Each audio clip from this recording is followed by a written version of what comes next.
Hello, and how are you? I greet you wherever you are. I just want to believe that you are well, and even if you're not well, it is well because God is still on the throne. I welcome you to my channel, Daily Live Solutions TV, and I'm sure you are going to be blessed today. So today the Lord has enabled me to look for a certain topic, and it is the one that I want us to share this day by His grace. So I want to talk about unhealthy habits or practices in marriage.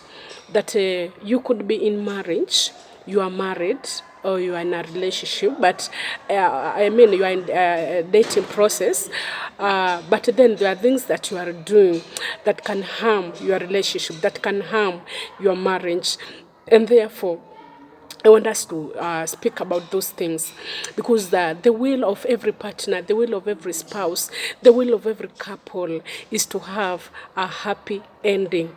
Like we've come together, our aim, our like what we expect things to be, how we expect things to be. We want to live together till at the end of the world, till death puts us asunder, and that is also the will of God. But this is not happening in many cases when it comes to marriage.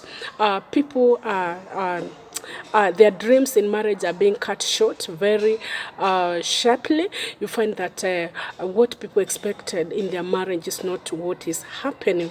Why? There are things that are contributing to this, and this is what I want to share this day. And these are none other than the unhealthy habits, unhealthy practices that are done in marriage. So you better stay tuned till the end of this video. I'm sure it is going to help you. So you find that if these 12 practices, if you are practicing these 12 things, then you may end up not succeeding in marriage. Your marriage may downfall if you are practicing, you are practicing these 12 habits. It's a likelihood that your marriage may not go far. It may fall. And like we know, when you start training a child, most of the time you train them into doing that which is good, but it takes time for them to adjust. In other words, healthy habits take longer to stick than unhealthy habits. Remember, this is a person you've met while they are adults. You're also an adult, and therefore adjusting may be hard, but then it's very necessary. Therefore, let's go straight to point number one, or practice number one: not greeting your spouse. It's a very bad habit not to greet your spouse. You should not assume them. Could be you are sleeping, then when you wake up, you don't tell them good morning. You don't like how you greet one another. You don't do it anymore. That is very bad. You've come out of your place of job. You assume them. You don't want to know how their day has been. It's good you greet them. And if you find that you are doing it before and now it is growing cold, it is no longer happening, then it's very, very dangerous. Greet your partner. It may seem to be a very small, minor thing, but it is a very bad habit. It may kill your marriage. So do not assume them. Do not take them for granted. Don't do it for the sake. Like, how has been your day? And then even your thoughts are not there. Don't do it for the sake. But like, just greet them from your heart. Like to know how their day has been, how their night has been. It's a good habit. If you don't do it, then it's very, very bad. It may ruin your marriage. And number two, another practice: not celebrating milestone. Like people, when as much as you grow inching together in this marriage thing, you find it hard. Like you start assuming some things. Like you used to celebrate your birthdays, your spouse's birthday. You used to celebrate your anniversaries. You are not doing it anymore. This is very bad. when it comes to things to do with the marriage. Don't assume. Don't be too busy to celebrate your birthday, celebrate your spouse's birthday. And when, even if it's not in you, when they called you, when they have urge to do it, be a participant. Do not assume. Celebrate your anniversaries. When you got married, when that 1 year is over, celebrate your anniversaries. It may not be a big party, but remember and do something. Celebrate your partner's promotion. Your spouse has been promoted. Celebrate them. Good news. There's the good news. Maybe you've gotten a baby. Your friend has gotten something that has made you to be happy. Ensure that you celebrate that. It's good. Celebrate milestones. If you don't do it, it's a very bad habit. Number 3, not using eye contact when speaking. When speaking to your spouse, it's very important for you to use eye contact. There's people who assume, like okay, it's we understand, we, especially ladies, do multitasking, but then ensure that not all the time you'll be busy for your partner. Make sure when you are speaking, you are looking at them face to face. There's a lot, there's something that comes in someone's mind when you look at them, at their faces while you are speaking. But if you are speaking with your husband, he's looking at the other direction, you are looking at the other direction. Make sure when you are speaking, you are looking at them, at their eyes. There's that seriousness that which comes when somebody looks at their partners, at their faces. So ensure that you look at them on the faces when you are speaking. And if you don't do it, it's a very bad habit. You did it once, but then don't make it a routine. Number 4, speaking negative about your spouse or partner. Or you speak about negative things against your spouse to other people. This is very bad. In a relationship, involving a third party is not very much allowed unless it has reached to a point whereby you two cannot solve that issue. So do not involve your things, like your partner's weaknesses. Do not share with outsiders. Outsiders can be your parents, can be your sisters, your brothers, your job colleagues, like your name them. Anybody who comes in between you and your spouse, that one becomes a third party. So do not share your weaknesses, your spouse's weaknesses with those people. Don't speak negatively. Even though your husband is bad, your wife is bad, you feel that what they are doing is bad, then don't share that with anybody. That is very bad. It's a bad habit. It can kill your relationship. Then number 5, not backing your spouse up in front of kids. For those who have grown-ups, like you have big children, learn not to correct your wife in front of those kids. And if your spouse speaks something that may add up, even though it may not add up, on the other hand, do not try to refuse or go against what he or she has said in front of the children, in front of your children. Instead, just do that while you are the two of you in the bedroom or somewhere where you think that, where you know that you know other party. So learn to back your spouse in front of kids. Learn to back them. It may not be a good idea what he or she has brought, but then do not try to you understand what I mean. You break their hearts by giving them a positive, a negative approach towards whatever they have said in front of your children.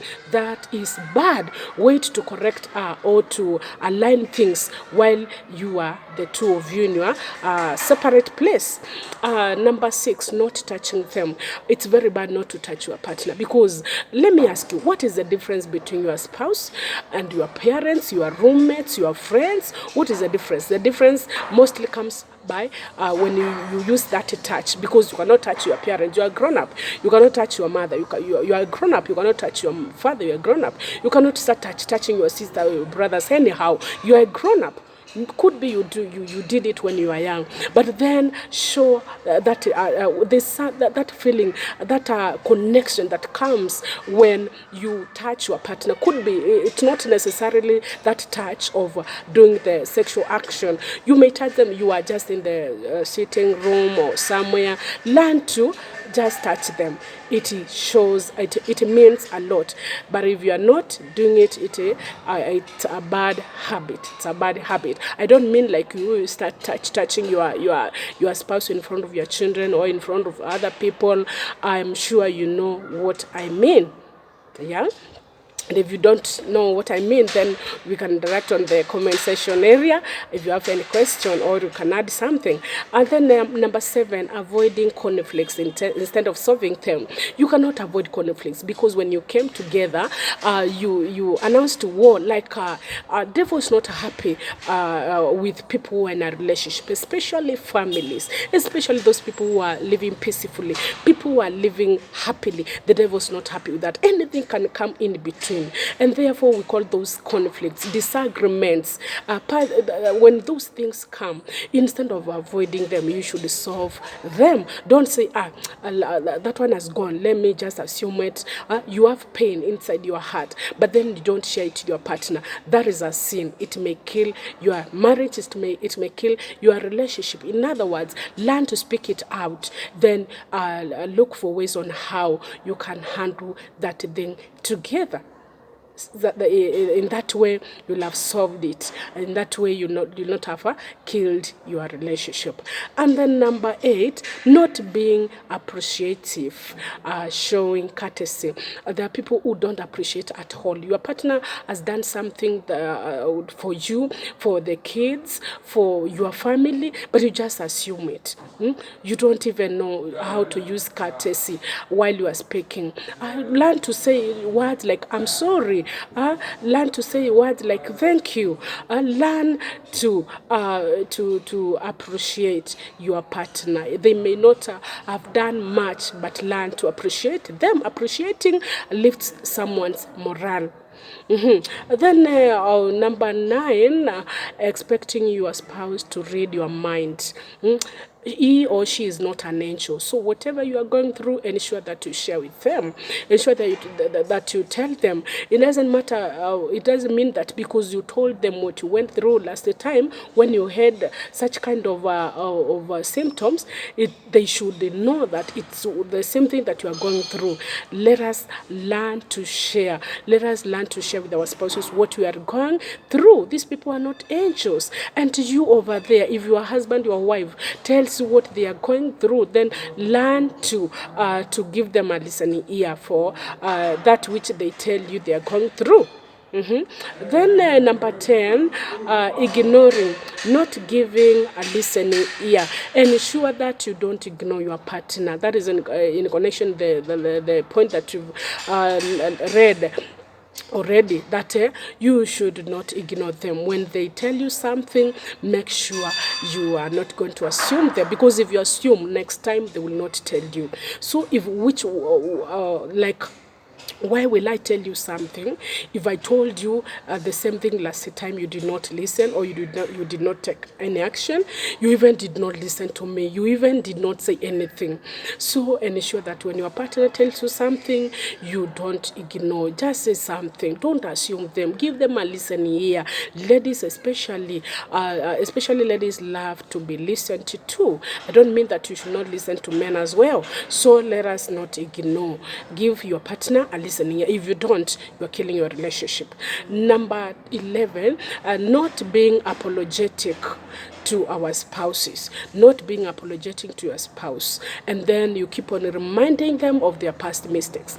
That is a very bad habit. Like, you don't apologize, even like, especially this thing, men, it is affecting a lot of men. Like, they have that male chauvinism. You think that your wife, since she is the neck, she's the one who should always ask for forgiveness.